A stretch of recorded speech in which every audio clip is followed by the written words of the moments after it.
Good morning everyone, कैसे हैं आप लोग। My name is Deepak Gangwa, stand professor in Jyoti Vidyapeeth women's university. So in today's class I will teach you what is product life cycle. Okay, very interesting topic, very important topic in marketing management. So meaning, products like people have a certain length. Okay, तो सबसे पहले तो ये बताइए, क्या आपने सब लोगों ने पढ़ाई की जो कल मैंने आपको काम दिया था, हो गया? अच्छा, वेरी गुड। उसके बाद अगर हम बात करते हैं, अभी तक हमने क्या क्या पढ़ा, हम टारगेट मार्केट पढ़ा, पोजीशनिंग पढ़ी, ये सारी चीज़ें हम पढ़ चुके हैं। आज हम आपको पढ़ेंगे न्यू प्रोडक्ट डेवलपमेंट, हमने लास्ट क्लास में पढ़ा था, और आज हम पढ़ेंगे प्रोडक्ट लाइफ साइकिल। ये सारे नोट्स मैंने आपको दे दिए हैं, आपको ये कंटेंट मिल जाएंगे। तो meaning, product like people have a certain length of life during which they pass through different stages. For some, the life cycle may be as short as month, while for others it may last for quite a sufficiently long period. Okay, fine. Definition: the product life cycle is an important concept in marketing that provides insight the product competitive dynamics. The PLC, product life cycle, is an attempt to recognize distinct stage, the sales history of the product. To say that a product has a life cycle, to assert four things. First one, product has a limited life. इन चार चीज़ों पे हमारी जो product life cycle है वो depend करती है। पहला है product has a limited life, कि किसी प्रोडक्ट की लाइफ जो होती है लिमिटेड होती है। Product sales through distinct stages, each posing different challenges to the seller. मतलब हर प्रोडक्ट की अलग अलग स्टेजेस होती हैं जिसमें अलग अलग चैलेंजेस आते हैं सेलर के लिए। थर्ड है product profits rise and full of different stage at the PLC. मतलब ये डिफरेंट स्टेज में प्रोडक्ट प्रॉफिट देता है, और product requires different marketing, financial, manufacturing, purchasing and personal strategy in the different stages of their life cycle. Okay, now आप देखें, ये PLC stage का हमारा ग्राफ है। सबसे पहले है इसमें इंट्रोडक्शन, मतलब जब कोई हमने प्रोडक्ट लॉन्च किया, तो प्रोडक्ट लॉन्च करेंगे उस समय उसकी कोई जानता नहीं होगा, तो उसकी सेल कम होगी। सेल कम होगी तो और कॉस्ट हाई होगी सबके लिए। जैसे अगर मैंने कोई प्रोडक्ट बनाया, 100 रुपये का प्रोडक्ट बनाया, तो मेरी कॉस्टिंग तो लगी है, तो मैं उसे 100 रुपीज़ का रखा, तो सेल हो गई लो, प्रॉफिट। अभी हमारा नाम जो है, हमारा काम जो है ज़्यादा प्रॉफिट वाला नहीं है, पहले नाम बनाना है। तो इस स्टेज में देखिए, इंट्रोडक्शन स्टेज में लो सेल्स होगी, हाई कॉस्ट होगी, और नो प्रॉफिट्स होगा। ओके, फिर आती है इंट्रोडक्शन पर ग्रोथ स्टेज। इस स्टेज में इंक्रीजिंग सेल्स, सेल इंक्रीज हो जाएगी, वेल नोन प्रोडक्ट हो जाएगा। रिड्यूसिंग कॉस्ट, जब सेल अच्छी हो जाएगी तो कॉस्ट कम हो जाएगी, और सम प्रॉफिट, इस स्टेज में कुछ प्रॉफिट भी होने लगेगा। मैच्योरिटी मतलब कांस्टेंट सेल, अब उतनी ही सेल है हमारी प्रोडक्ट की, बढ़ नहीं रही है। रिड्यूसिंग कॉस्ट, कॉस्ट कम हो रही है। इंक्रीजिंग प्रॉफिट्स मतलब अब इससे ज़्यादा प्रॉफिट ये प्रोडक्ट नहीं देगा, तो उस स्टेज को बोलते हैं मैच्योरिटी स्टेज। फिर डिक्लाइन स्टेज आती है। डिक्लाइन स्टेज में रिड्यूसिंग सेल्स, जिसमें सेल्स कम होने लग जाती है, कांस्टेंट कॉस्ट, कॉस्ट की बराबरी रहती है, रिड्यूसिंग प्रॉफिट, प्रॉफिट कम होने लग जाता है। तो ये चार तरह की हमारी ये प्रोडक्ट लाइफ साइकिल इस तरह से काम करती है। तो हम देख लेते हैं। During the stage of product life cycle, it is put in the market with full scale production and marketing program. The company is an innovator, maybe the whole industry.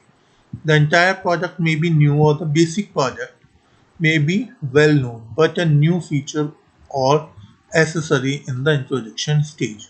For marketing strategy, high price high और promotion low, इसमें देखिए high low, rapid skimming, strategy, rapid penetration strategy, low screaming strategy और slow penetration strategy. अब देखिए growth stage आती है इसके बाद. In this stage the product is produced the sufficient quantity and put in the market without delay. The demand generally continues to outpace supply.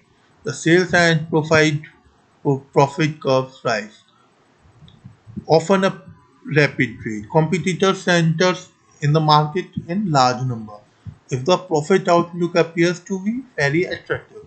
Some strategies in the growth stage. It improves product quality and adds new market product features and improve styling. It adds new models and flanker products. It enters new market segments. It increases distribution coverage and enters new distribution channels. It lowers price to attract the next layer of price sensitive buyers. It shifts from product awareness advertising to product preference advertising. उसके बाद आते हैं हमारे maturity stage. तो maturity stage में देखिए during this stage sales continue to increase. Sales हमारी increase होती रहेगी बट द डिक्रीजिंग रेट, लेकिन कमी आनी शुरू हो जाएगी. While the sales curve is levelling off the profits, जब हमारे प्रॉफिट में कमी आने लग जाएगी और both the manufacturer and the retailers are starting to decline. जब प्रॉफिट में कमी आने लगी तो डिक्लाइन स्टेज हो जाएगी ऑफ राइजिंग एक्सपेंडिचर, जहाँ हमारे एक्सपेंडिचर बढ़ जाएंगी और प्राइस हमारे लो होने लग जाएगा, उसे हम डिक्लाइन स्टेज बोलेंगे. Market modification, expand number of users, convert non users, enter new market segment, win competitors customers. फिर आता है increase annual usage, more frequent use, more usage per occasion, new and varied use. Then product modification. इसमें हमें क्या करना चाहिए जब हमारा डिक्लाइन स्टेज है या मैच्योरिटी स्टेज है, या तो हमें मार्केट मॉडिफिकेशन करना पड़ेगा या फिर प्रोडक्ट मॉडिफिकेशन करना पड़ेगा. मार्केट मॉडिफिकेशन किस तरह कर सकते हैं? एक्सपेंड नंबर ऑफ यूजर्स, मतलब अपने नंबर ऑफ यूजर्स बढ़ाइए. कन्वर्ट नॉन यूजर्स, अपने नॉन यूजर्स को यूजर्स में कन्वर्ट कीजिए. एंटर न्यू मार्केट सेगमेंट, किसी नए मार्केट सेगमेंट कीजिए. विन कॉम्पिटिटर्स कस्टमर्स, कॉम्पिटिटर्स से विन कीजिए. इंक्रीज एनुअल यूसेज, अपनी एनुअल यूसेज बढ़ाइए. मूव फ्रीक्वेंट यूज कीजिए. मोर यूसेज पर ओकेजन, मोर यूसेज ओकेजन पे मोर यूज कीजिए. ये सारी चीज़ें हैं हमारी मार्केट मॉडिफिकेशन, इस तरह से किया जा सकता है. फिर आता है product modification. Strategy of quality improvement aims at increasing the product functional performance. It is durability, reliability, speed, and test. A strategy of feature improvements aimed at adding new features like size, weight, materials, additives, accessories that expand the product's versatility, safety, or convenience. A strategy of style improvement aims to increase the product aesthetic appeal. The periodic introduction of new car models amount to style competition rather than the quality of feature competition. या फिर आप marketing mix में अपना modification कर दीजिए. वो कैसे करेंगे? प्राइस कमी करके, डिस्ट्रीब्यूशन चैनल में मॉडिफिकेशन करके, एडवर्टाइजिंग में मॉडिफिकेशन करके, सेल्स प्रमोशन करके, पर्सनल सेलिंग में चेंज करके, सर्विस में मॉडिफाई करके भी आप कर सकते हैं. इसके बाद आती है product decline stage. The stage characterize by either the product gradual placement by some innovation.